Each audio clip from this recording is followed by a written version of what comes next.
Hey guys, Travis Daggett, Forefront Enterprises. I want to talk about something that comes up quite a bit. People have questions about, and that is earnest money deposits and wholesaling and REOs. So first, let's talk about what is an earnest money deposit. Earnest money, kind of like what it sounds, it's to show that you're earnest, right? You're serious. You have some skin in the game. You have something at risk. Now, especially I know when people are starting, they're concerned about that, having that money at risk, and how do I get out of a deal, and I don't want to lose my money. Those are valid concerns. Let me just tell you though, once you've done some deals, it's not really as big of a deal, and you won't need to worry about it so much. Now, a couple things to think about. Number one, you shouldn't put earnest money down with the idea or planning to not follow through on the contract. Before you make that deposit, you should be thinking everything that you've checked out, all your due diligence up to that point says, I want to close on this property. Because if you end up canceling a lot of contracts and getting your earnest money back, you may save your money, but you're going to burn some bridges with agents, whoever's involved, relationships, if you are assigning the contract or whatever you're doing as an exit strategy. So keep that in mind. The other thing people want to know is how much is the earnest money deposit?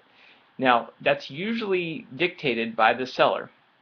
So, for example, with HUD, if the property listed is $50,000 or less, then the earnest money deposit is $500.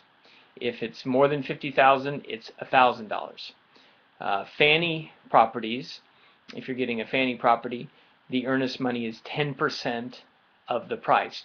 So if they accept your offer of $20,000, well, of course, the earnest money deposit is $2,000. Now, when we sell our properties to our investor buyers, our cash buyers, we usually charge as an earnest money deposit $1,000, which is usually double what we paid of $500 of our earnest money. That way, if our buyer doesn't perform and we keep their earnest money, at least we've made more than what we put down as our earnest money deposit. So the purpose of the earnest money then is to put some skin in the game, and then you have a period of time to do your due diligence, to basically to check the property out. Now, that's also called an inspection period. Again, depends on the seller, how long that is, what the stipulations are. For example, with HUD, I'll use HUD as an example quite a bit because we've done a number of those.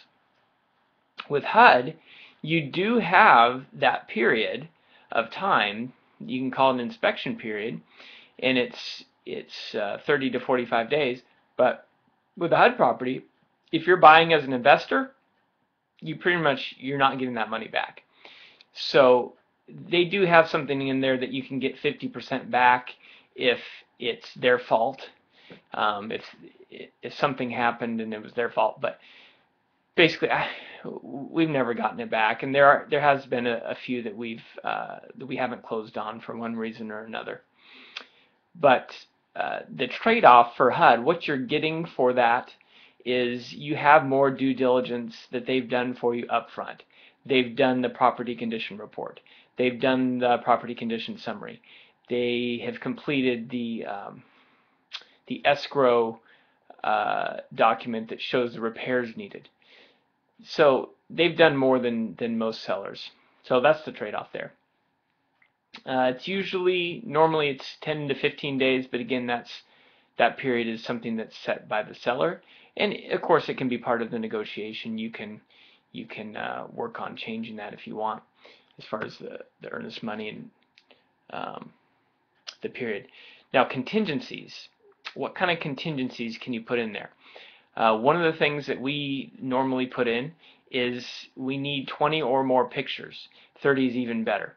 That's enough to really give you a good idea of it. Of course, video is even better, but it's pretty hard to hide a lot when you're taking that many pictures, as long as, of course, you're taking them in every room. What else?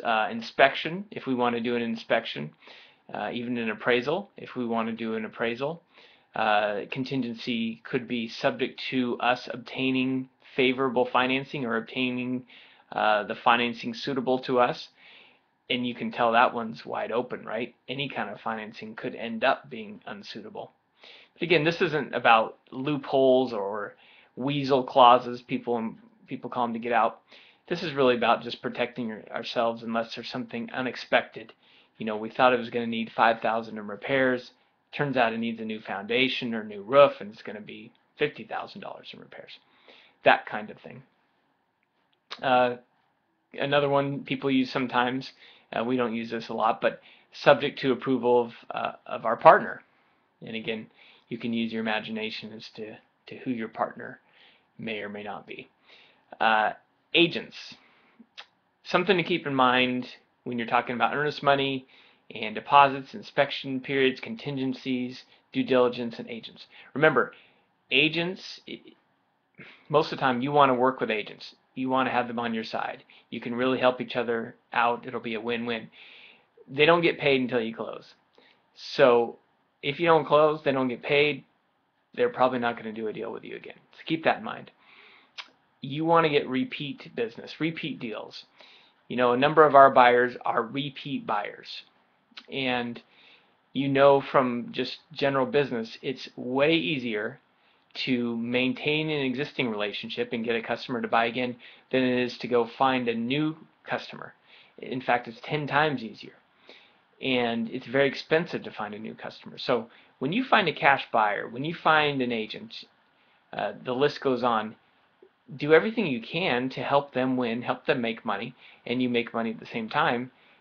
It's better for everybody. You don't have to start over from scratch again finding a cash buyer. Hope that helps you guys, talking about earnest money deposits, REOs, all those subjects. If you have any more questions, feel free to shoot me an email, Travis at forefrontenterprisesllc.com.